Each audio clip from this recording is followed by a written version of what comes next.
marriages fail or don't work.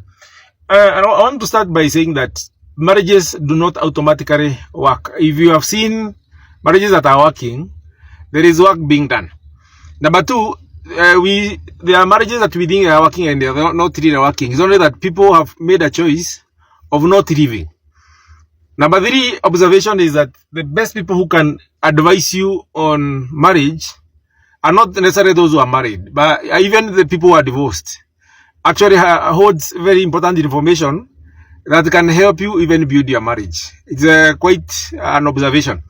So I get to point number one, why marriages fail, especially I think in the times that you are in are actually failing. Number one is parenting. The way you are raised, what you saw growing up is likely to affect you. If you saw dysfunction growing up, then it doesn't mean you can have a dysfunctional marriage, but it probably likely to affect you. It's likely to affect, you could be suffering some childhood trauma. If you are raised in a family that had conflict, that the parents you saw dysfunction, you saw conflict, you saw fight, it's likely to affect you, and it's likely even to reciprocate in your marriage. Number two is the lack of flexibility. Sometimes we think marriage work due to compatibility. Sometimes you're trying to look for someone who is compatible with you, and I can tell you, if you're looking for someone who is compatible with you, that person does not exist, because time changes people, people change, environment and situations change people. When you talk of compatibility, is that person you feel like you vibe together, you share so many interests, and I can tell you that is not why marriage works, because that is just a department in many things that make marriage work. The main thing that make marriage work is what we call flexibility. Flexibility is whereby you have to agree to move from this point and your partner move from that point and have a meeting point. At this point, when you talk of flexibility, this is where the idea of compromise comes in. When you talk of compromising, is that there are things you do and you don't like. There are places you go and you don't like for the sake of your partner. Not necessarily, not everything, but I mean flexibility is actually the major reason why marriages are not working. Number three, this is common, is that thinking that you have options. You get married to someone, but that person still feel, even if your marriage does not work, they can get married to so and so. They can marry so and so. So when you have this kind of third party or an option in your mind, you never make effort, and this will be actually a reason, because you will not care whether your marriage works, because you think the other person actually will marry you, or you marry the other person. And I want to tell you, the other person that you think are actually better, you're only thinking that because you're not married to them. And once you get married to them, you realize you might not even want the kind of people they would be. There was a time I asked, if you divorced your current person, would you marry again?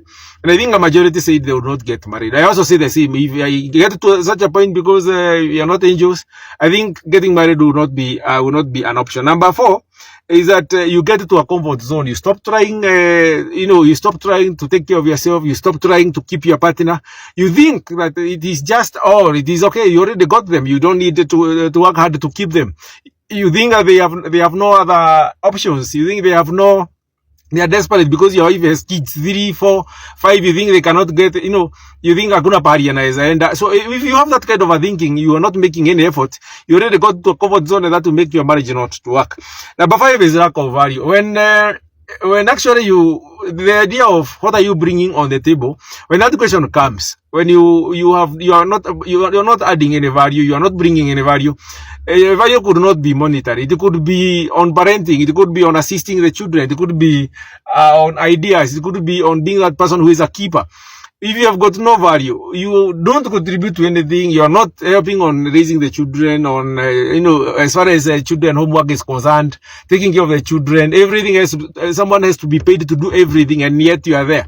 I think at that point, your partner may feel exhausted. Your partner may feel like they are being overwhelmed by responsibilities and all that. Number 5.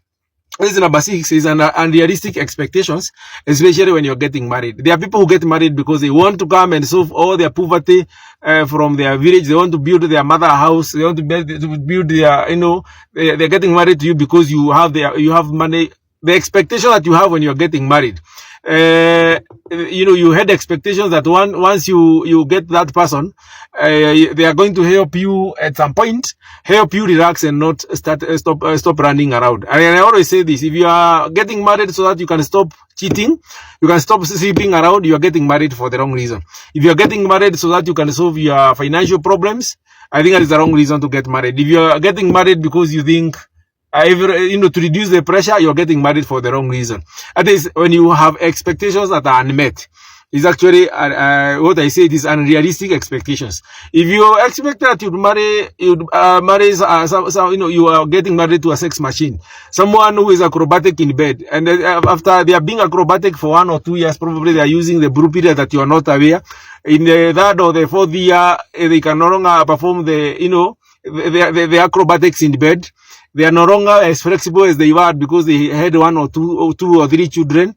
When these expectations now are not being met, it's regular not to make it work. Number 7 is lack of understanding of your partner needs. And let me tell you this: each one of us has got their needs. Each of us has got their needs.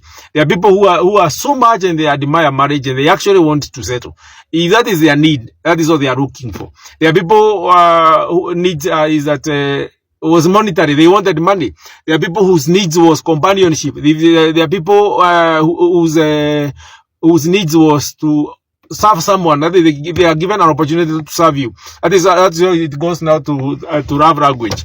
Now, if these needs are not being met, at some point, your marriage may have conflict and it may fail. Number 8 is uncommunicated expectations. When you talk of uncommunicated expectations, it's whereby you have got what you want. There are things that you wish your partner can do. There are places you wish your partner would take you. There are things you wish your partner would stop doing, and you do not communicate. You wish and hope that they can cook a certain meal. You wish that they can stop boiling the potatoes. Stop offering you kamande, stop offering you minji every time, and you're not bringing that out. And again, when you talk of that, is that when you have got uncommunicated expectations, there's also to talk of the approach. Approach is very important. Ensure you use the right approach any time you are communicating whatever it is that you're communicating. So when you have uncommunicated expectations, it actually sums up some of the reasons among many. Some of the reasons I can say among the reasons why marriages fail today.